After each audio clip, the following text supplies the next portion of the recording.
Du ministère de l'enseignement supérieur, de la recherche et de l'innovation mu daal fay fal monsieur Boubacar Diop ñu gën ko xamee si Bouba mu nekk professeur titulaire des universités à la retraite nommé nañ ko léegi moom mooy président bu comité d'appui au pilotage l'agenda national de transformation de l'enseignement supérieur, de la recherche et de l'innovation moom itam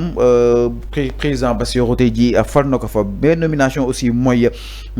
foofu si wàllu ministère de l'agriculture, de la souveraineté alimentaire et de l'élevage daal dafay fal monsieur Kémo Badji mu nekk ingénieur agronome titulaire d'un doctorat en étymologie précédemment conseil technique à la primature moom itam léegi moom mooy directeur de la protection des végétaux au ministère justement de l'agriculture, de la souveraineté alimentaire et de l'élevage mu daal di utu monsieur Saliou Ngom bi nga xam ni itam wóolu nañ ko à d'autres fonctions. ñu daal di ñëw si communication bu ki nga xam ne que moo di Ousmane Sonko tey jii en conseil des ministres Ousmane Sonko mu daal di dox li nga xam ne que moo di sa communication ni objectif yi nga xam ni itam moom visé nañ ko déjà si nguur gi ñu si daal di koy attendre mu daal di jàpp ni ay actions yu am solo nag gouvernement bi mu koy daal di entreprendre ñeel délai yi nga xam ni itam jox nañ leen ko ñu daal di teg en place benn pacte national de stabilité sociale pour gën a doole li nga xam ne que moo di croissance inclusive ak durable moom itam ni ki le 1er mai 2025 avec les partenaires sociaux moom ki nga xam ne que moo di Ousmane Sonko mu daal di sàkku si ministre bu dénk wàllu liggéey ak aussi ministre bu dénk li nga xam ne que moo di secrétaire général du gouvernement ñu daal di assurer benn ko pilotage et un suivi performant de la mise en œuvre boobu dañu nga xam ne que moo di pacte fexe rek ba jàmm saam daal di am si réew mi waaye itam ñi nga xam ni itam ñooy nekk ut ay xëy. Dans ce cadre le premier ministre Ousmane Sonko mi ngi daal di souligner urgence bi nga xam ni itam am na ko si jëm si boobu dañu xam ne que moo di processus d'élaboration inclusive du plan de mise en œuvre du pacte et à l'adaptation et à l'adoption ma ni kon nag dañ def seen kim kattan pour boobu dañu xam ne que moo di pacte daal di koy gaaw appliqué ki nga xam ne que moo di Ousmane Sonko si ñëwaat na si exigence bi nga xam ni itam ñeel na daal di gaaw jeexal année 2025 bi jëm si wàllu digitalisation intégrale des actes de procédure administrative maanaam loo xam ni itam ak wàllu administration la dañ koy daal di digitaliser maanaam daal di koy war a mën a méngale ak li nga xam ne que moo di xarala yu yees yi ni kon bëgg-bëgg Ousmane Sonko la jàpp ni fii ak atum 2025 daal di jeex deen daal di war a mën a yegg si lépp daal di koy war a mën a digitaliser tey jii xamal na ko en conseil des ministres ñëwaat na aussi jëm si li nga xam ne que moo di wàllu santé ak action sociale waaye itam ñëw aussi si li nga xam ne que moo di ratification bi nga xam ne amal nañ ko si wàllu ko convention de l'organisation internationale du travail di OIT aussi jëm si wàllu ko violence et de l'harcèlement loolu lépp nag bu gën a war a mën a bàyyi xel bu baax parce que atoupa 2025 bi benn point boo xam ne itam abordé na ko à travers sa communication le premier ministre Ousmane Sonko mu daal di souligner importance bi nga xam ni itam am na si priorité yi nga xam ni itam jox nañ leen ko jamono ji ñu fa daal di wala mën a demal service yi nga xam ni itam dénk nañ leen ko Ousmane Sonko mu daal di indi benn approche bu yees si service civique national et du volontariat au regard des défis opportuns yi nga xam ni itam ñooy daal di war a mën a xaare ni dans ce contexte mi daal di rappeler la direction générale du service civique national et du volontariat waaye itam bokk na ñu daal di gën a dooleel li nga xam ne que moo di des valeurs civiques au sein des sociétés d'orientation jeunes yi ñu gën a war a mën a méngoog ak li nga xam ne que moo di benn intérêt général fexe ba nécessaire ñu daal di war a mën a participer si développement réew mi Ousmane Sonko si loolu mu si daal di woo li nga xam ne que mu di jeunes yi.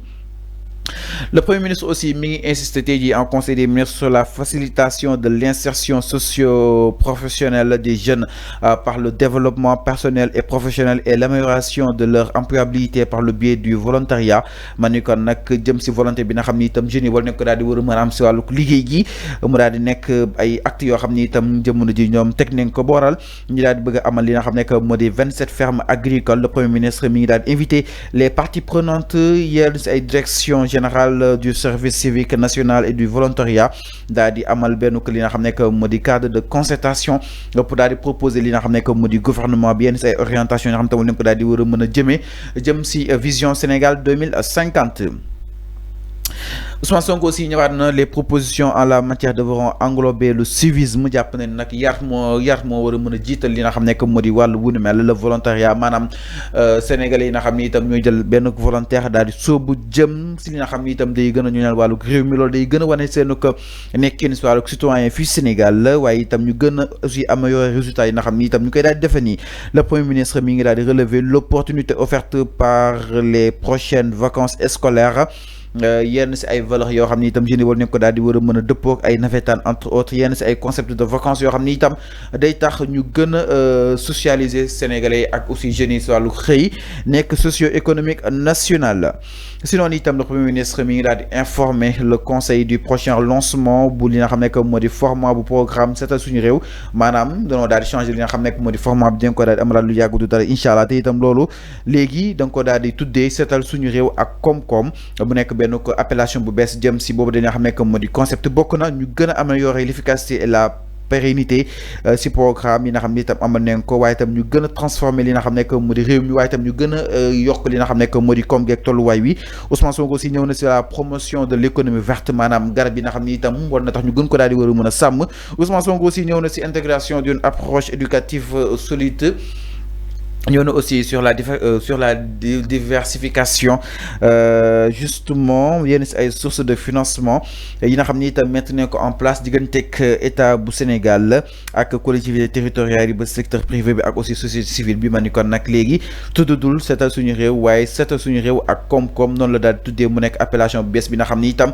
déjà Ousmane Sonko lancé na les couleurs exactement jëm si li nga xam ne que moo di wàllu wi